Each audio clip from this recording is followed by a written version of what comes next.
Looking through the glass, guys. It's Giselle. Yeah, I haven't done very many intros. And we have Sela and we have Zolal back again. We're gonna kind of discuss what's going on. We're not political or anything, but we just want to get the truth out there of what's really going on because she is an Iranian activist. We've had her on before, kind of shedding light to what's really going on.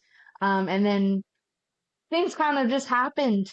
And us feel that this is a safe space for her to share. You know, she knows more of the inside information of what's really going on. So, Zola, would you like to um, tell us a little bit of what you know what's going on?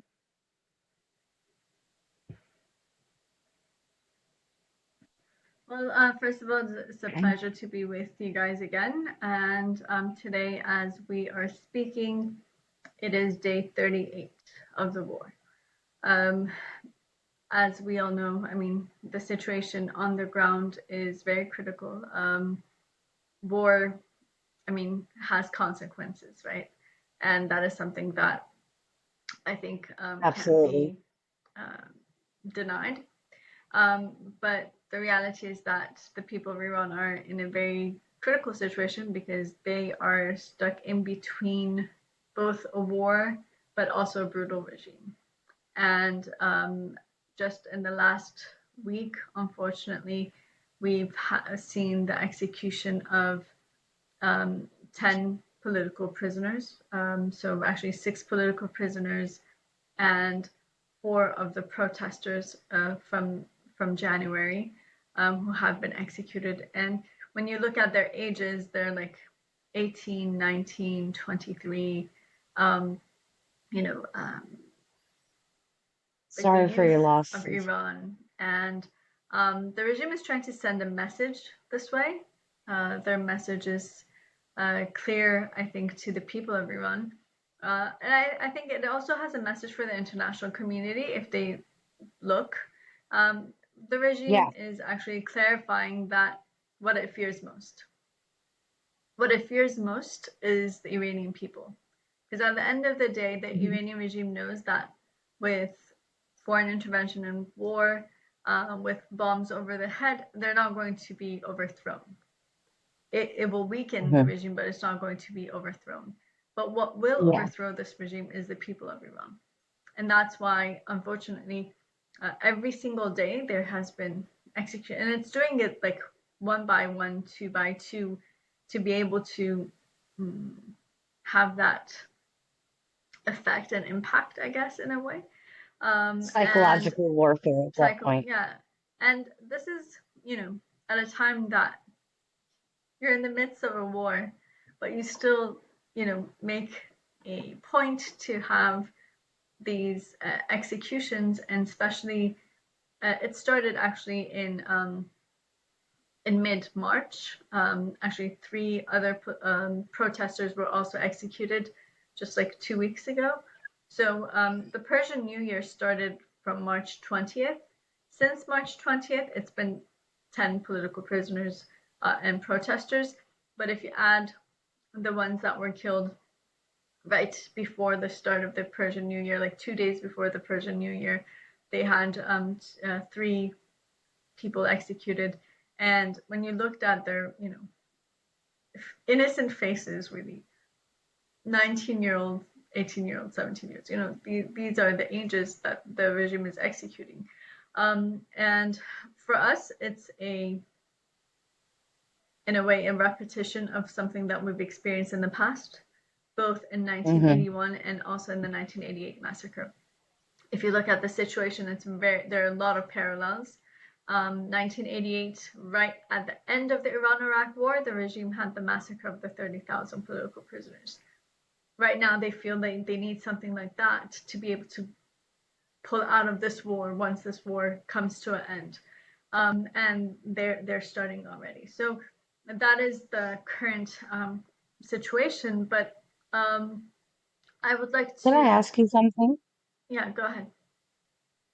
From somebody that's over there, and you don't have to answer me if you don't want to, but I think this is something that really needs to be looked at is, do you feel that the war is giving the regime the ability to do these executions, and it's like helping them be able to pull off these executions. You, Of course, at a time of war, the Iranian regime, because there are so many other issues on the table, no one's going to pay attention to the human rights situation. And so that's why they so actually yeah, they're carry just out using this executions during to this time. They know that there isn't going to be international reaction, and unfortunately, that has been the case. I okay. mean, we have seen like the United Nations Human Rights Council, or like for instance, the Special Rapporteur on Iran make statements, but usually when such executions happen, like foreign ministries should be reacting, and but it's been They're dead just silence. using the And so war that's a green to light. do it. Yeah, because right now they're thinking of, we're supposed to be negotiating with this regime now. Maybe not. Let's just concentrate on the war. Whatever their, you know, I mean, whatever the reason being for it. But what it does in action is it sends a green light to the regime that you could get away with things like this right now. So and it gives it a Well, this is something green very light and important for open the hands. American people and our listeners to understand that the war is being used as a way also to have the green light to just do massacre, more massacres. Yeah. And I mean, this is the nature of this regime. Unfortunately, Yeah, as I said, it's being as we repeated discussed again. on our last episode together, that we discussed the nature of this regime.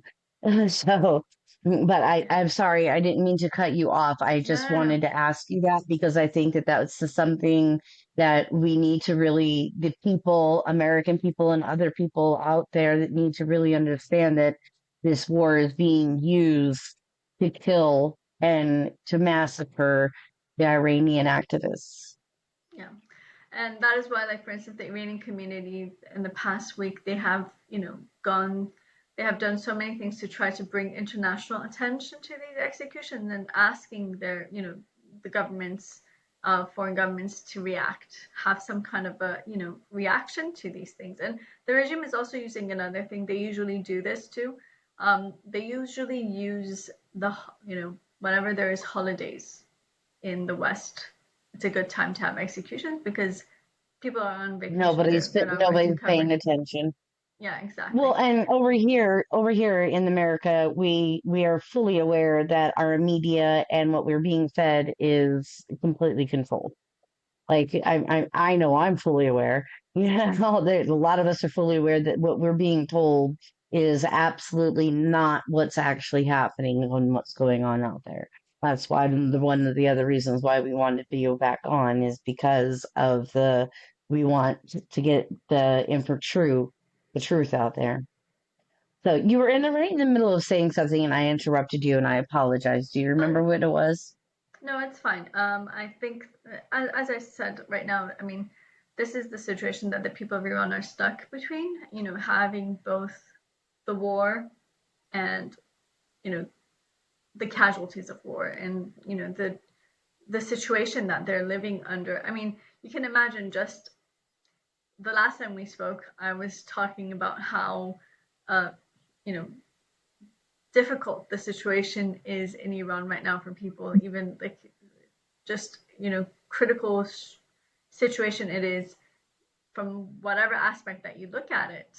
And now you have the element of war on top of that, and a war that already, the assessments are you know um, the damage that has been you know uh, put in is greater than the 8-year war between Iran and Iraq. And even today, the U.S. president said that, um, it'll probably take over 100 years to rebuild these infrastructures that are being destroyed, because that is the reality. Infrastructure is not something that you just replace in a day or No, two. And no. so right now, that is what we're seeing right now, being targeted, or being, and also, as I had mentioned before, I think last time that we were here, Iran always plays a very important geopolitical role. So that's why this war is not just limited to Iran's borders. You see, 12 other countries have been attacked by the Iranian regime during this war. So it's automatically spread to different countries, and there are casualties in all of these countries right now. So, it just takes a different dimension automatically when you are up against the number one state sponsor of terrorism. And also, I mean, a regime that doesn't show mercy to its own people is not mercy to anyone else. And that is what we are seeing right now.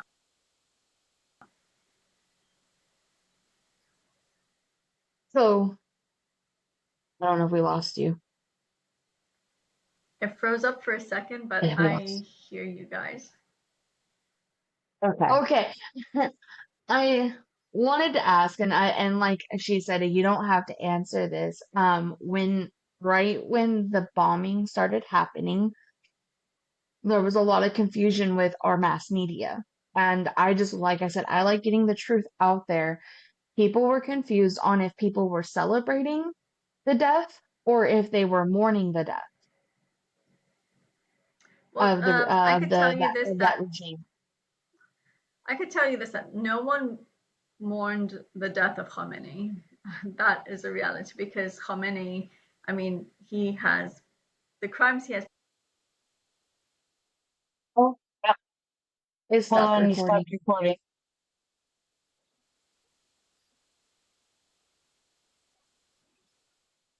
Oh no.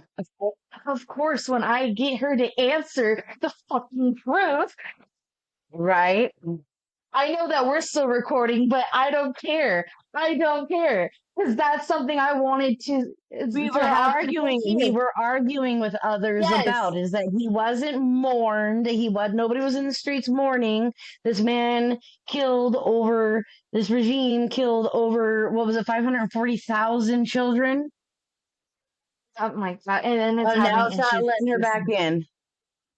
in. I want it to record this situation because Yep, we nope, were I having wanted to record issues. this situation too. So we had, just to let you listeners know, we had 30 minutes of issues of getting her in.